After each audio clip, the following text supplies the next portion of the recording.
Jogging కి వేళాయరా, ప్రకృతిలోకి పయనమవ్వరా. పూర్తి వివరాలకు చదవండి రేపటి సాక్షి హైదరాబాద్ ఎడిషన్. ఏపీలో ప్రజలపై యూజర్ ఛార్జీల భారం వేసేందుకు సిద్ధమైంది కూటమి సర్కార్. రోడ్లపై యూజర్ ఛార్జీలు వసూళ్లపై అసెంబ్లీలో ప్రకటన కూడా చేశారు సీఎం చంద్రబాబు. మండల స్థాయి రోడ్లకు కూడా టోల్ వసూలు చేస్తామన్నారు. రోడ్లను అవుట్సోర్స్కి ఇచ్చి కార్లు, లారీలు, బస్సులకు ఛార్జీలు వసూలు చేస్తామన్నారు. పైలట్ ప్రాజెక్టుగా గోదావరి జిల్లా నుంచే ప్రారంభించేందుకు సభ ఆమోదం కూడా తెలిపింది. జాతీయ రహదారులకు వసూలు చేసినట్టు మండల స్థాయి రోడ్లకు యూజర్ ఛార్జెస్ వసూలు చేయనున్నారు. ఇప్పుడు ఈస్ట్ గోదావరి, వెస్ట్ గోదావరి ఒక ఆలోచన మాత్రం. మొత్తం 2 జిల్లాల్లో ఉండే రోడ్లన్నీ నేను అవుట్ సోర్సింగ్ ఏజెన్సీ ఎవరైతే బాగా చేయగలుగుతారో ఒక టెండర్ పిలిచి నేషనల్ హైవేస్ వారిగా మొత్తం ఇస్తాం. విలేజ్ నుంచి మండలానికి ఎక్కడ కూడా టోల్ ఇవ్వం, మిగిలిన టోల్ ఇస్తాం. అది కూడా కార్లు, లారీలు, బస్సులు వాళ్ళే ఇస్తారు. ట్రాక్టర్లు, స్కూటర్లు, ఆటోలు ఏవి ఛార్జెస్ ఉండవు. దీనివల్ల కొంత డబ్బులు పే చేయాల్సి వస్తుంది.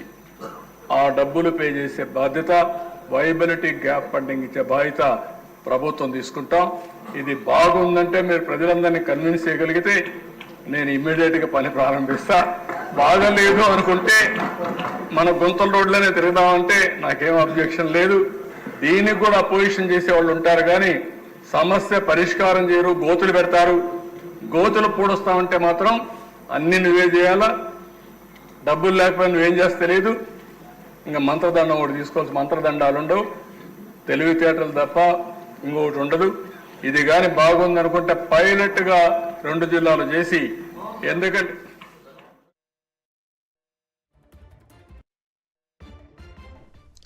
ఏపీలో ప్రజలపై యూజర్ ఛార్జీల భారం వేసేందుకు సిద్ధమైంది కూటమి సర్కార్.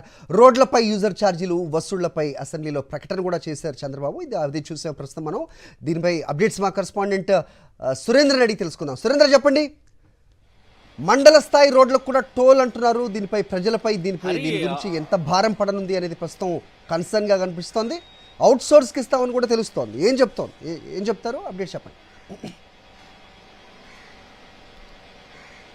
అరే, ఇప్పుడు జాతీయ రహదారులకు ఏవైతే టోల్ విధానం ఉందో అదే విధానాన్ని ఆంధ్రప్రదేశ్లోని రాష్ట్ర రహదారుల మీద కూడా వేసేందుకు రాష్ట్ర ప్రభుత్వం సిద్ధమైందని చెప్పాలి. ఇప్పటికంటే చంద్రబాబు నాయుడు నిన్న జరిగిన పోలవరం మీద జరిగిన స్వల్పకాలిక చర్చలో ఈ రోడ్ల అంశాన్ని ఆయన ప్రస్తావించిన పరిస్థితి. దాదాపు 800 కోట్ల రూపాయల పైనే గుంతలు మేము పూడ్చడానికి ఒక ప్రయత్నం చేస్తున్నాము, సంక్రాంతిలోపు ఈ గుంతలని పూడ్చుతామని ఒక పాట చెబుతూనే మరొక పక్క రాష్ట్ర రహదారులు అంటే ఒక పంచాయతీలో ఉన్న రోడ్లు మినహా జిల్లా మండల కేంద్రాల్లో ఉన్న అన్ని రహదారులకు కూడా టోల్స్ మేము ఏర్పాటు చేస్తామంటూ ఆయన ప్రకటించారు.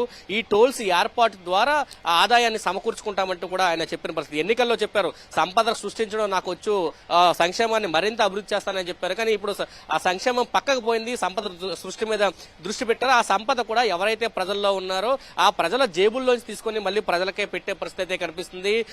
మొత్తం జాతీయ రహదారుల విధానం ఏవైతే ఉందో అదే విధానంలో రాష్ట్ర రహదారులు కూడా టోల్స్ ఛార్జీలను అయితే పెంచుతున్నట్టే తెలుస్తుంది.